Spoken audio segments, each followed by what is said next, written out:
My naive and sweet wife has been acting strangely lately. It's almost as if she knows she's just a tragic supporting character, and she's decided to give up on everything.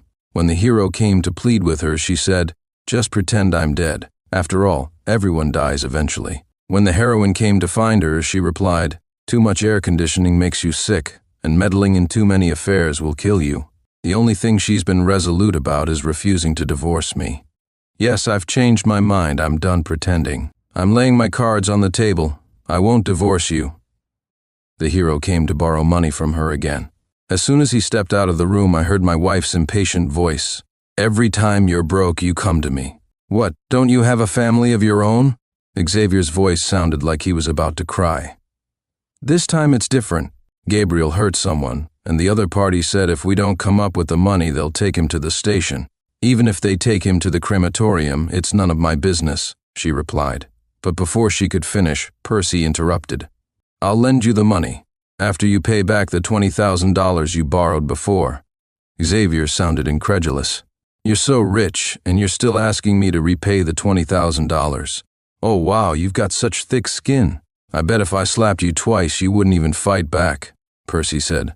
Xavier was silent for a long moment, and then I heard the sound of the door slamming shut. Lily snorted coldly. "Trick me once, shame on you. Trick me twice, you must be dreaming." As she turned around, her eyes met mine. In the blink of an eye, the woman who had been as fierce as a Rottweiler suddenly smiled at me like a goofy husky.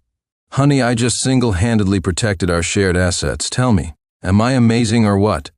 I was holding the divorce papers. The words I had planned to say stuck in my throat. After a long pause, I managed to squeeze out, "Amazing. I'm new here. I just transmigrated into this novel last month.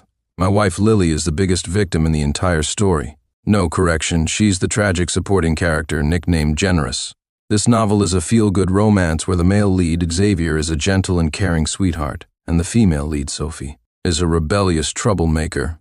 In the early stages of the story, the heroine smokes, fights, and acts out in all sorts of ways, while the hero sticks by her side, supporting her unconditionally, until he successfully guides her to change her ways and become a powerful CEO.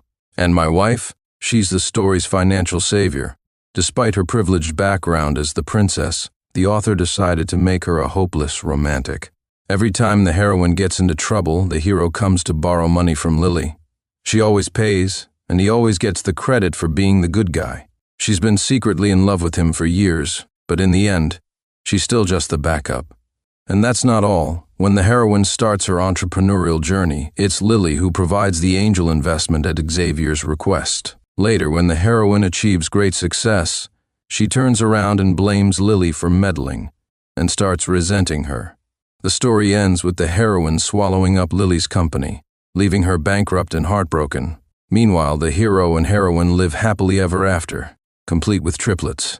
As for me, I'm Lily's contract husband. Back then, our gentle hero figured out Lily's feelings for him and apologized, saying he only saw her as a sister. He wanted to distance himself from her. In order to put his mind at ease and stay close to him, Lily hastily married me as part of a fake marriage arrangement. Sure enough, Xavier believed it. He truly thought Lily didn't like him anymore and resumed his relationship with her. When I transmigrated here, the contract was about to expire. According to the original plot, I was supposed to take the money and leave, and the story would move on without me.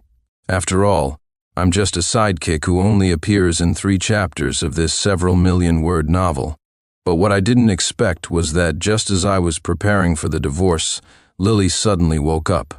She seems to have realized she's a tragic supporting character and decided to start slacking off. She stopped lending money and refuses to get divorced. The once aloof and distant little princess has even started letting loose and cursing. That night, just as I was about to fall asleep, the bedroom door suddenly swung open. Lily stood at the doorway, hugging a small pillow, looking pitiful. "Honey, I can't sleep." Lily and I have always slept in separate beds. I had no idea what kind of stunt she was pulling this time. I tested her with a suggestion. "Can't sleep? Why don't you go for a run?" Without hesitation, Lily replied, "But I don't want to go for a run. I want to run circles in your heart." That line left me completely speechless. Ignoring my dumbfounded expression, Lily climbed into my bed with her pillow. "You're not seriously planning to sleep here, are you?" I asked, stunned. Lily blinked her innocent eyes. "You're not seriously planning to kick me out, are you? Shouldn't I kick her out? We're a fake couple after all." But before I could respond, Lily pulled a small red booklet from her pajama pocket and flashed it in front of me. "Who says?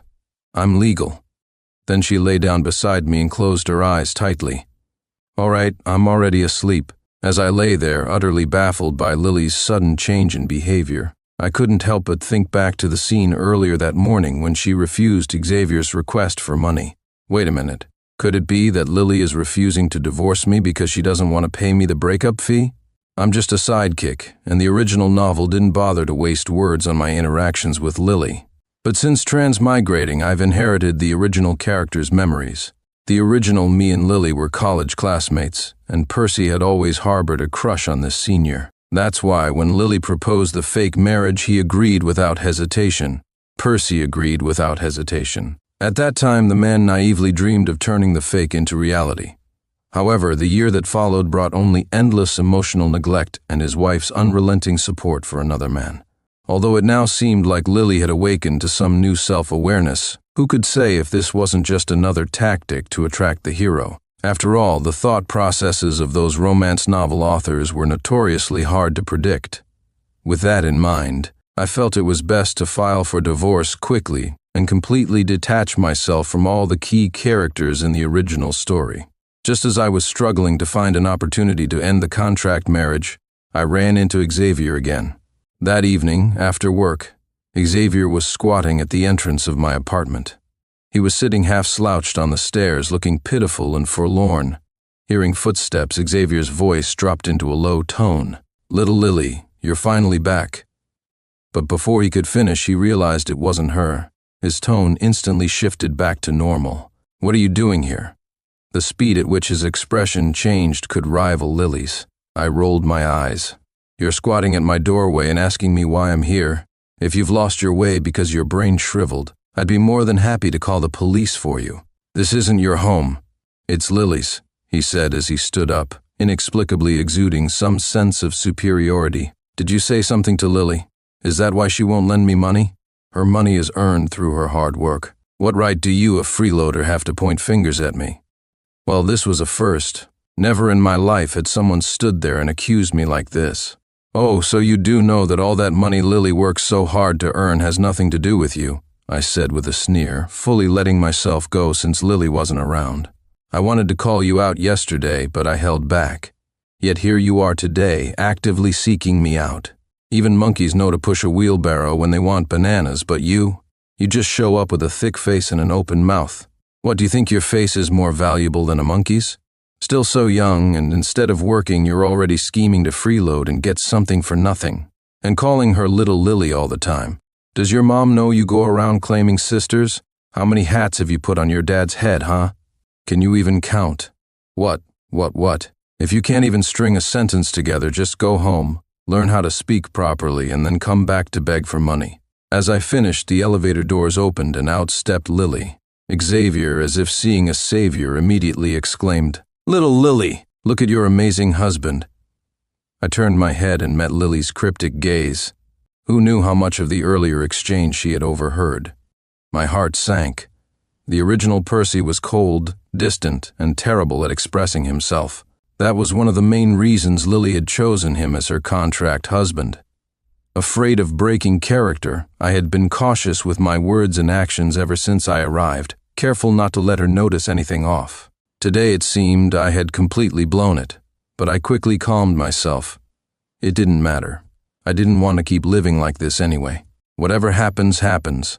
What I didn't expect was Lily's immediate sarcasm. What am I, some kind of saint? I work myself to death all day, only to come home and play judge for you two? How much overtime pay are you planning to give me for this? Then she pulled me behind her and asked gently, "You weren't bullied, were you?" Her words were directed at Xavier, but her concern was clearly for me. Xavier broke down even more at this. "Lily, he insulted me. Insulted you. At most, my husband was just stating facts." With that, she pulled out her phone. "Someone's out here demanding money at my door. My husband is so scared he's about to cry. What are you security guys even doing? Get someone over here and remove him immediately. Lily's expression darkened. I'm a very petty person. If you ever harass my family again, don't blame me for being ruthless. That night, back at home, I had thought Lily might question me about the incident or become suspicious of my sudden change in behavior. But as it turned out, I was overthinking. Not only did Lily not bring it up, but she even became more attentive toward me. Bright and early the next morning, just as I started work, a message from her appeared on my phone. Honey, why haven't you texted me yet? Do I come across as illiterate or something? Tomorrow and tomorrow creeps in this petty pace. If you've got so much time, why not leave the work for tomorrow?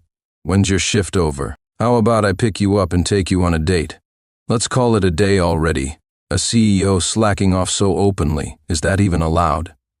Judging by her current work ethic, Lily didn't need the heroine to bring her company down. She was more than capable of doing it herself. Placing my phone face down on the desk, I ignored her completely. The original Percy was a journalist for a business magazine, and I had conveniently studied journalism in college, so the job was a decent fit. Just as I opened my laptop to start writing, the editor-in-chief walked in with someone. Put your work on hold for now. Let me introduce you to our new intern.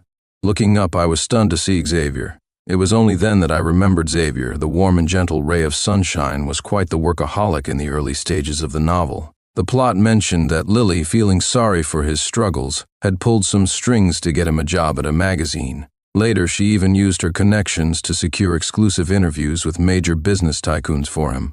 With Lily's backing, Xavier quickly established himself in the industry, rising from an errand boy to the editor-in-chief of a top magazine. But I hadn't realized Xavier and the original Percy worked at the same place. Thinking about it now, Lily was truly something else. Arranging for the White Moonlight to work at the same company as my husband was already bad enough, but then giving all the resources to her? Damn, I wanted a divorce even more. Xavier, true to his role as the hero, showed up and immediately started running errands for everyone and treating the office to bubble tea. Before long, he'd won everyone's favor in the office. Originally, I didn't want to pay him any attention, but then he walked over to my desk, bubble tea in hand. Percy, I'm here to apologize, he said, loud enough for the entire office to hear. Someone piped up, curious. Wait, you two know each other? Before I could respond, Xavier nodded. Percy's wife is my sister. I grew up with her. My good friend was sick recently, and my sister wanted to lend me some money to help out. Percy found out and was upset, so we had a bit of a disagreement. Then he turned to me. I'm sorry, I was too anxious that day. My friend needed the money for surgery, so don't worry. I'll figure out the money on my own. I promise I won't bother you or your wife again. What a clever twist of the story, shifting the blame and twisting the facts. The way my colleagues looked at me instantly changed. One of them said to Xavier, You just graduated. How much money could you possibly have? Everyone's got emergencies. People these days are just too realistic, jumping at opportunities but avoiding any trouble. What's your friend sick with? How much more do they need? Maybe we can pitch in to help.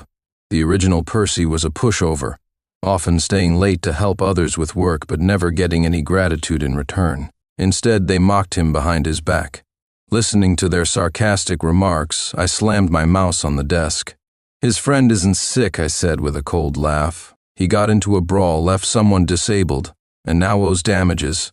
It's not much, just tens of thousands of dollars. The room fell silent. You all like playing the saint, don't you? Fine, why not help him fill the $20,000 gap he conned out of my wife? That way I won't have to waste money suing him. The office was dead silent, save for the soft buzz of my phone vibrating. The notifications were all from Lily. I can hold back hunger and thirst, but I can't hold back missing you. Staring at the one-sided messages, I finally understood what people meant by silent love speaks the loudest. Ignoring me was fine, apparently. My loneliness was enough to sustain both of us.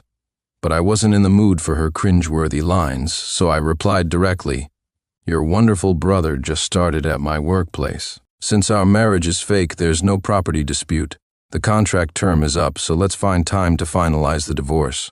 Almost immediately she replied, I'm very busy, no time. The next message followed right after, I'm off work now. I'll pick you up immediately. Wait for me. I was floored. Just look at these two messages. Don't they contradict each other? On the way home, Lily was like a guilty puppy, not daring to make a sound.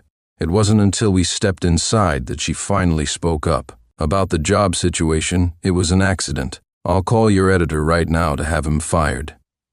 No need for that trouble. After the divorce, I'll resign too. I'm not getting a divorce. Lily suddenly raised her voice, startling me. Why not? The contract may have stated 1 year, but there was an addendum. If either of us fell in love, the contract would automatically be voided. You suggested that part, remember? Her words jogged my memory.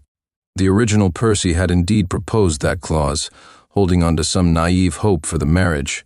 I was about to argue when something clicked. Wait, are you saying you've fallen in love with me? At that, Lily actually started fidgeting, her ears turning a light shade of red. Haven't I made it obvious? I thought back to her recent behavior. It was indeed pretty obvious, but the problem was I never dared to interpret it that way. What kind of supporting character falls for the hero instead of the sidekick? I was so stunned I spun in circles. No, you're not supposed to like me. Why? She shrugged. Why not? Feelings are feelings. But I'm just a filler character. Why would you fall for me? Because I'm a hopeless romantic, okay? Why overanalyze it? She sounded exasperated, and with that declaration we both fell silent. Wait, I said cautiously, picking up on something she'd let slip. You're a hopeless romantic, and you're aware of it. You know something, don't you? I'm just an NPC in a novel. And you're not the real Percy, she admitted, meeting my gaze. Is that what you wanted to ask? All right, so you know everything, I said, stunned. When did you figure it out? Not too long ago, probably after you showed up. Lily scratched her head. Funny enough, I have you to thank for it. Me? When? Remember that time I had a fever? You sat next to me and called me an idiot. I heard everything. I thought back and vaguely remembered. It was when I'd first arrived in this world. Lily had taken Xavier to the hospital in the pouring rain and came back with such a high fever she was unconscious for an entire night. I didn't want her dying in the house and bringing bad luck, so I stayed up to watch over her. Thinking she couldn't hear me, I'd vented all my frustrations aloud. Who would have thought she'd heard every word? So my whole cover was blown ages ago. All that effort pretending was for nothing. Lily bit her lip, looking conflicted. Well, your rant woke me up. Ever since then, I couldn't help but pay attention to you. That's when I noticed how different you were from the original Percy. Slowly but surely, I just wanted to keep looking at you. By the time I realized it, my hopeless romantic tendencies seemed to have shifted onto you. Who knew such things could transfer? She glanced at me but still didn't speak, her expression a mix of frustration and exasperation. Well, I'd said everything I needed to say. Divorce? Out of the question. At the very least, I'd wait until you gave me a chance to pursue you. No buts about it. That's settled then. My ears are officially clocking out. La, I can't hear you. Whatever you're saying, I can't hear it. Lily might think I'm a fool for giving in eventually, but let's be honest. Someone like Lily, a gorgeous, wealthy heiress, would have been completely out of my league back in my original world. I'm not stupid. There's no point in pushing away someone so exceptional. Honestly, having a partner who's head over heels for you is kind of amazing. Forget just driving me around. She's got me covered with breakfast, lunch, afternoon tea, perfume, necklaces, roses, you name it, she's thought of it. Eventually, though, I had to put my foot down and tell her to stop, or our office would have turned into a flower shop. Sure, people on the surface envied our loving marriage, but behind my back they were whispering things like, she wasn't like this before, suddenly showing off their love all the time. Something's fishy. No man showers affection with no reason. The same goes for women. I bet she did something to wrong Percy and he's just too smitten to notice. Lily's unique status, combined with the fact that our marriage was a contractual one, meant that my colleagues only knew I was married to someone with decent qualifications. They had no idea that my wife was actually the little princess of the elite social circle. The only person who knew her true identity was Xavier, but he of all people wouldn't go around bragging about something that would overshadow him. One day, while overhearing some coworkers gossiping quietly, Xavier casually leaned in and asked, "So you're saying Percy's wife never used to give him gifts before?" Not at all. At first, we didn't even know he was married. We only found out from his employee records. So you're saying all this lovey-dovey stuff started after I arrived? The others hesitated for a moment before nodding in agreement. Seems like it. A polite smile crept onto Xavier's face. Thanks, got it. Standing behind the door, I heard every word of their conversation. My mouth twitched at Xavier's expression. Don't tell me this guy actually believes Lily's treating me well just to provoke or attract his attention. Turns out our hero really is that self-assured. That day, we had a meeting at the office. The editor-in-chief proposed adding a new section to the magazine to increase its influence in the industry. The section would focus on exclusive interviews with business tycoons, alongside market trend analysis. The problem was that most of the big names had already been interviewed to death, and there wasn't much fresh material to dig up. Since the first issue would determine the section's future, everyone was brainstorming potential candidates. Out of nowhere, Xavier raised his hand. "Editor, what about Lily?" The editor's eyes lit up but then quickly dimmed. Lily definitely has the clout, and as a rare female entrepreneur, she'd be perfect. The problem is she's never accepted any interviews. I doubt we could get her to agree. Xavier glanced at me with a knowing smirk. "What about Percy?" Everyone turned to look at me, clearly puzzled as to why I was suddenly being brought into this. I kept my smile polite. "Me? I don't think I'm qualified for that." Xavier's lips curved ever so slightly upward. "Then let me give it a shot, editor. If I manage to secure an interview with Percy, can I get a permanent position here?" Before the editor could respond, I chuckled lightly. "If getting the interview earns you a permanent role, does failing to get it mean you'll pack up and leave?" My coworkers immediately jumped to Xavier's defense. "Percy, that's harsh. Xavier must already have a plan or he wouldn't have brought it up. Why are you trying to discourage him?" I twirled my pen and smiled. "Relax, I'm just joking. Why so serious? You all make plenty of jokes about me behind my back. Do I take them seriously?" Their faces darkened, and just as one of them tried to explain, I snapped my notebook shut. "Fine. Whoever can secure an interview, go for it. Let's see what you've got." In truth, this new section was a big deal not just for Xavier, but for me as well. If I remembered correctly, this was a pivotal moment not only for the magazine, but also for the hero's career. In the original story, Xavier, still an intern at the time, volunteered for this very task during a meeting. Thanks to his special connection with Lily, he landed the interview effortlessly. Not only did Lily personally revise his article, but the piece also became his breakthrough, earning him a permanent position and eventually making him the head of the section. The magazine itself skyrocketed in popularity, eventually becoming the industry leader in business analysis, and even launching a TV series based on the column. Such a golden opportunity was too good to pass up. Unlike Xavier, though, Lily wasn't my first choice. I had to admit Xavier was quick on his feet. That very evening, Lily received a call from him. At the time, she was outside my bedroom door, clutching a small pillow and trying to negotiate her way in. "We're legally married. Why can't I sleep in your room? I'm going to file a complaint with the women's rights organization." "Really? Women's rights? Look at you go," I shot back. Ever since Lily had used the excuse of insomnia to sneak into my bed that one time, she'd completely abandoned our separation agreement. Unilaterally barging into someone's life? I refuse. If I remember correctly, aren't you still in the stage of pursuing me? That's not a contradiction. I'm just planning to make you fall for me over time. It's all part of my strategy. Ha! Don't think I can't tell you're making a pun here. As we argued, Lily's phone rang. The moment she saw the caller ID, her brows furrowed tightly into a knot. Just by looking at her expression, I could guess who it was. "You should answer it. Today, your charming admirer made a bold promise to the editor-in-chief that he'd secure an exclusive interview with you. I've already told you we should have fired him ages ago, but you insisted on keeping him around. Now look at all the trouble it's caused." Lily rambled on before suddenly realizing something. "An interview? What interview?" So I briefly recapped the events of the day. Lily wasn't pleased. "And why did you say you weren't capable of doing it? I'll have my assistant schedule a time for tomorrow. You can come to my office and we'll get this interview done." "Is that really the point?" I hesitated for a moment before saying, "Actually, I wasn't planning to interview you." Lily went silent. Hugging a pillow, she quietly left the room. She was upset because for this particular interview, my first choice wasn't her. Instead, I had chosen Gregory, a veteran businessman from the early days of the industry. He was one of the pioneers who ventured into the stock market, spurring economic growth through tangible enterprises. Now in his 70s, securing an interview with him was no small feat. but whether for work or personal reasons, I was determined to meet this respected figure. That night, for the first time ever, Lily and I slept in separate rooms.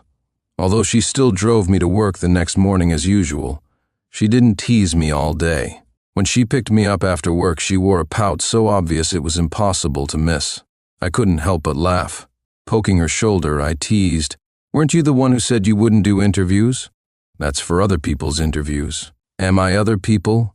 My first exclusive interview should have been reserved for you, and yet you didn't even care to ask. Now my heart is so broken it's beyond repair. What are you even talking about?" I chuckled. "Anyway, do you have any detailed information about Grandpa Greg? Online resources are pretty limited, and if we want him to agree, we need to be thoroughly prepared." Lily's eyes widened. "Not only are you refusing to interview me, but now you want me to help you connect with him?" I cleared my throat. "Honey, please." The moment I called her honey, Lily, who had been fuming, instantly calmed down. With an expressionless face and eyes fixed straight ahead, she said firmly, "Say it again." "Honey," I repeated obediently. Her ears turned red. "He's mostly retired from the industry now, but I'll see what I can find out for you. That's all I need," I said gratefully. A few days later, Lily handed me a file. "He's a very private man, so this is all I could gather for now." I treated the file like a treasure and was about to walk away when Lily pulled me back again. "Call me honey, and I'll tell you some good news." I complied without hesitation. "Honey." Lily's lips curled into a sly smile. "Though the file is incomplete, your amazing wife has already pulled some strings and secured an opportunity for you to have dinner with Grandpa Greg. However, it's a private occasion, so I can't take you with me. I can pass along some materials on your behalf, though. If he's interested, he'll reach out to you." This was a golden opportunity. My heart pounded as I hugged Lily and kissed her cheek. Her eyes darkened slightly, and with a finger she poked my chest. "A simple thank you won't cut it." The dinner was scheduled for the weekend. But even by the day before, I still couldn't come up with a convincing reason for Grandpa Greg to agree to the interview. My career barely spanned 3 years, and I had no notable achievements in the industry. Why would someone who once turned down Time magazine bother with us? Seeing me distressed, Lily wrapped her arms around me. "If all else fails, your wife can step in. How is it that a stunning beauty like me loses out to an aging businessman?" "Well, in terms of status, he does outrank you," I joked. That night, I pored over the file Lily had given me once again, hoping for inspiration. Suddenly, a name leapt out at me, Gregory's grandson, Shaun Gregory. The name sounded familiar. Where had I heard it before? Then it hit me. He was the young man who was hospitalized after being assaulted by Sophie, the heroine. That incident had left a deep impression on me when I read the novel. It was one of the most dramatic moments in the first half of the story. Sophie, a rebellious street fighter, had injured a young man who was merely trying to break up a fight. Normally, such incidents were easily settled with money. However, Shaun's family background was powerful, and they didn't want compensation. They wanted Sophie behind bars. This terrified her. With Ethan's help, she fled to his family home. Later, Ethan turned to Lily for assistance. It was Lily who pulled strings and resolved the matter. Yet, as always, once the dust settled, Lily's contributions were forgotten. Ethan and Sophie's bond grew stronger, and Sophie turned her life around, eventually starting her own business. Judging by the timeline, the assault must have happened recently. Ethan's recent request for money from Lily was likely related to this. Initially, they must have thought money would fix everything. Since Ethan hadn't mentioned Sophie lately, he'd probably already hidden her away. With these thoughts swirling in my mind, I quickly scribbled down an address. I stuck a sticky note on top of the series of interview questions I had prepared, reminding Lily to make sure Grandpa Greg brought that person to justice. What kind of healing romance was this? If even a bad person could be redeemed by love, what was the point of the law? Such people needed to feel the full force of justice so they could understand what fairness truly meant. Sure enough, the next day I received a call directly from Grandpa Greg himself. "The person has been caught. I had kept this matter under wraps. How did you find out?" I replied mysteriously. "If you really want to know, it's not hard to figure out." "Fine. That's the dedication of a true journalist. Since you've helped me this time, I'll do you a favor in return." My exclusive interview with the business tycoon shook the entire magazine office like a thunderclap. The editor-in-chief was grinning from ear to ear. "This is why our senior journalists are so reliable and composed," he said. "Unlike some of the younger crowd who keep trying to run before they can even walk. They made such bold claims during the meeting, and now it's just a joke." Xavier sat silently, his head hanging low. To be fair, he had turned into a laughingstock. From start to finish, Lily hadn't even picked up his calls, let alone agreed to his interview. But I didn't kick him while he was down. After the meeting, when I walked out, Xavier cornered me by the door. "Don't get cocky. Lily didn't agree to your interview either. The person she loves has always been me. If I hadn't rejected her confession back then, she wouldn't have married you just to avoid suspicion." I fell silent for a moment, processing his words. So he had known all along and had been pretending to be clueless, comfortably soaking up Lily's attention. I gave Xavier a sarcastic thumbs up. "You truly have a unique way of being shameless. Bold, unapologetic, and utterly one of a kind." Lily played a crucial role in convincing Grandpa Greg to come out of retirement for the interview. She even had the audacity to ask me for a ton of perks in return. One night, as I was just drifting off to sleep, her phone rang, jolting me awake. Annoyed, I pulled Lily closer as she groggily answered the call. A man's sobbing voice came through the speaker in the dead of night, making my skin crawl. "This is the bar. Is Xavier your friend? He's drunk and refusing to leave. He's been crying and calling your name non-stop. We're about to close, so could you please come pick him up?" Xavier's anguished cries were audible in the background. "Lily, do you really not want me anymore? Have you truly abandoned your Xavier?"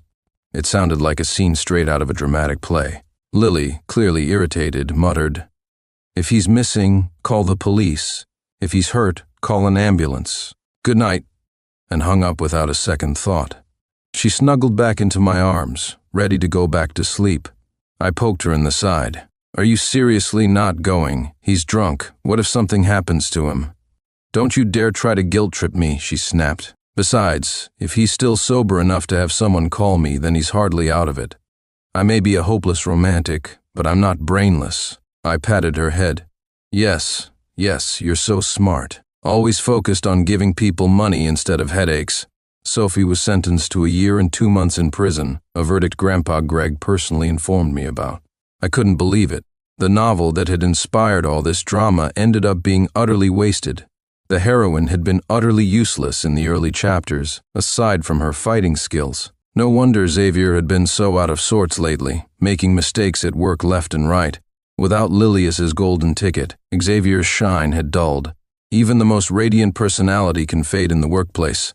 At first, he had enthusiastically interviewed a few business elites, but as a rookie without any mentors, his articles barely made a ripple. Meanwhile, after my interview with Grandpa Greg, my sharp and seasoned approach garnered widespread attention. With Grandpa Greg's endorsement, landing future interviews became a breeze. Even Lily had to take a number if she wanted to be featured in one of my exclusives. Her response? "I'll queue up for your interviews, but not for you."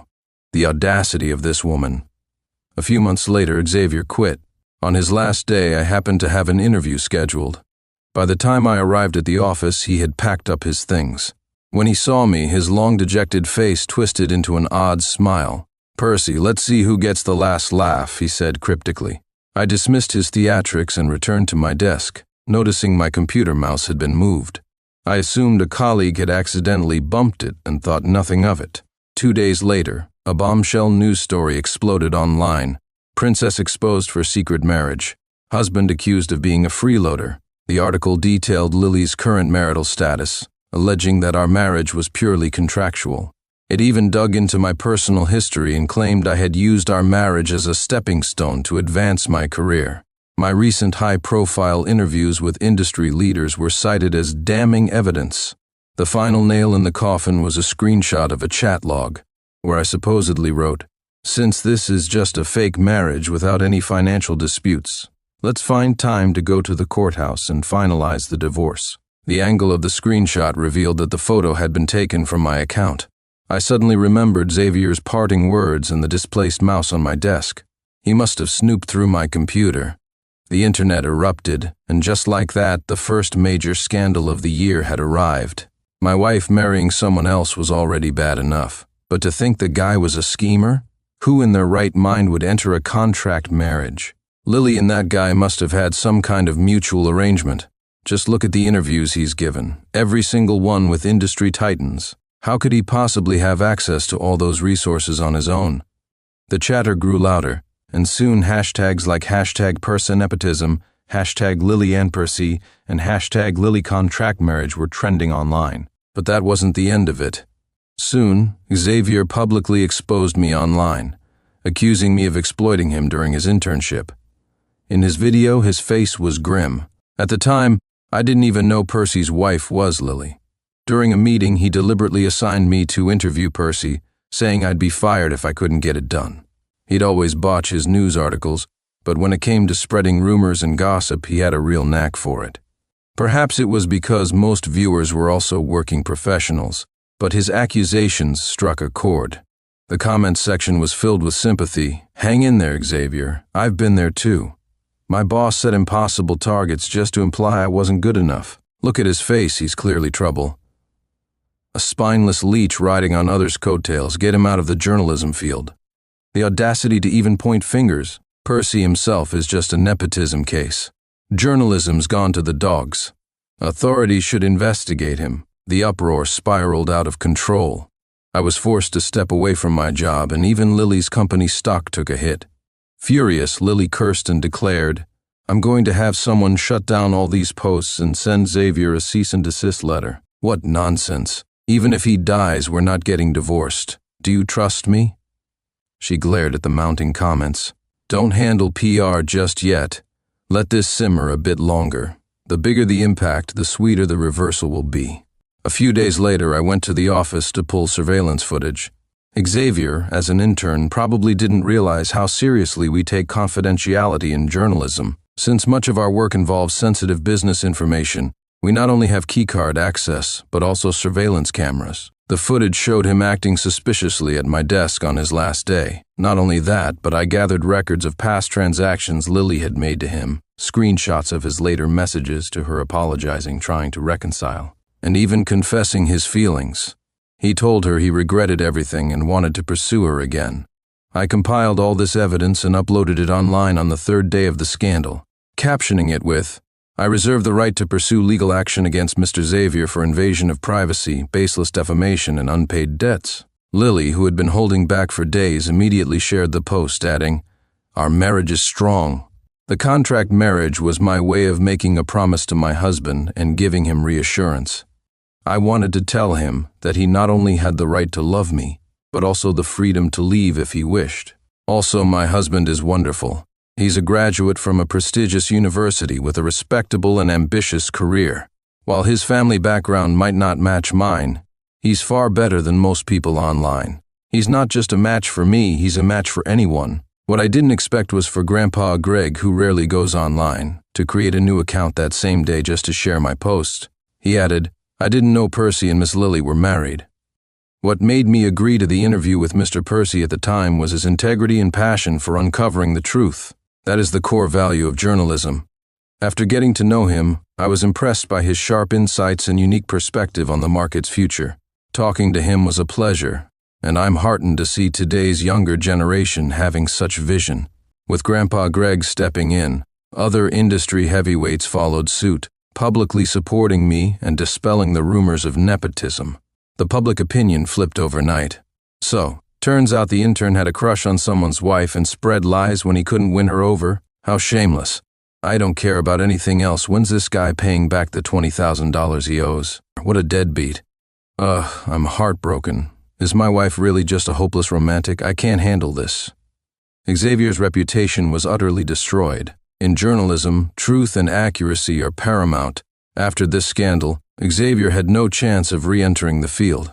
Of course, Lily's hopeless romantic reputation was cemented as well. The day I returned to work, colleagues who had previously gossiped about my wife's supposed infidelity suddenly flocked to me. "Wow, Percy, you're so low-key. We had no idea your wife was Lily. She's my idol. I joined this field hoping to interview her one day. I envy you so much." "Don't envy me," I replied with a smirk. "My wife isn't as perfect as you think. She's always messing around, showering me with affection at random. It's nerve-wracking. I keep wondering if she's done something I don't know about. I can't even enjoy it anymore. Later, I did sue Xavier. The court ordered him to repay the money he owed me and compensate for the damages caused by his defamation. I never saw him again after that. 2 years later, Lily and I held our wedding. At the reception, she drank too much and clung to me, babbling nonsense. I knew right away you were the one for me. Those lips of yours just kept firing words like a machine gun, shooting straight into my heart, especially when you went off on Xavier. I could barely resist the urge to seal your lips and burn 3 sticks of incense for you every day. But no, that wasn't necessary, nor was it appropriate. A few days later, I unexpectedly ran into Xavier. He was holding hands with 3 kids, looking nothing like the refined gentleman he used to be. He was dressed in a shabby manner, and the 3 kids, probably around 1-year-old, were making quite the racket. One of them even had snot running down his face, looking like he had just fallen, his clothes smudged with dirt. Xavier didn't bother cleaning him up. Moments later, a burly woman walked over, moving sluggishly. She snapped, "You can't even take care of the kids properly?" Xavier lost his temper. "Sophie, what's that supposed to mean? Back when we found out it was going to be triplets, I wanted to terminate the pregnancy, but you insisted on keeping them. And now look at this. I can't find a job after getting out of prison, and the whole family relies solely on me to earn money. And you have the nerve to criticize me?" If Xavier hadn't called her by name, I might have forgotten that this novel even had a heroine, one I had never met before. Judging by her appearance now, she wasn't much to look at. The Sophie of today seemed far from being healed. Hearing Xavier's words, she started cursing under her breath. "I forced you to marry me? Begged you? If you think I'm not good enough, just say it. Stop going in circles.